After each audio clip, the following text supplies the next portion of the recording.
Volleyball Tripura statement খেলা অনুষ্ঠিত হবে 31 জানুয়ারি থেকে 2রা ফেব্রুয়ারি 3 দিন ব্যাপী। আজ উত্তর জেলা ভলিবল অ্যাসোসিয়েশনের উত্তর ত্রিপুরা থেকে নির্ধারিত পুরুষ এবং মহিলা দুটি টিমের খেলোয়াড়দের কোচিং সম্পন্ন হওয়ার পর তাদের মধ্যে জার্সি বিতরণ করা হয় এবং শুভেচ্ছা বিনিময় করা হয়। আজ তাদের হাতে নতুন জার্সি তুলে দেন 56 ধর্মনগর বিধানসভা মণ্ডল সভাপতি তথা ভলিবল অ্যাসোসিয়েশনের সভাপতি শ্যামলনাথ। উপস্থিত ছিলেন স্পোর্টস দপ্তরের আধিকারিক অঞ্জন বর্ধন ও রাজীব কুমার নাথ। যারা এই স্টেট লেভেলে ভলিবল খেলায় অংশগ্রহণ করবেন তাদের জার্সি স্পন্সর করেন বানেশ্বর এন্টারপ্রাইজ সহ সহযোগিতার হাত বাড়িয়ে দেন পদ্মপুর ক্লাব, উষা ট্রেডার্স, সাজঘর, আমরা সবাই ক্লাব সহ সকলে।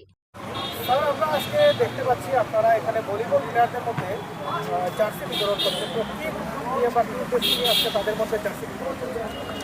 অ্যাকচুয়ালি আগামী 31 থেকে 2 তারিখ আগরতলা অমরকান্ত মাঠে ত্রিপুরা ভলিবল অ্যাসোসিয়েশনের পক্ষ থেকে সিনিয়র লেভেল ম্যান অ্যান্ড ওমেনদের একটা স্টেট লেভেল কম্পিটিশন হবে।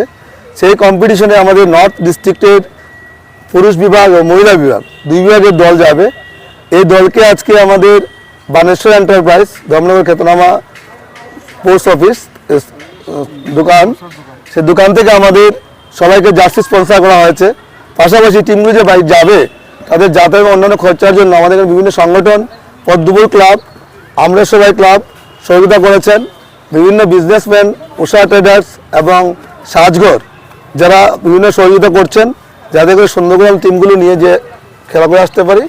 গত 18 তারিখ মূলত আমরা এখানে সিলেকশন করেছিলাম পুরো ডিস্ট্রিক্ট ধর্মনগর, কাঞ্চন, পানিসাগর মিলে। সেখান থেকে 10 জন পুরুষ এবং 10 জন মহিলাকে নির্বাচিত করা হয়।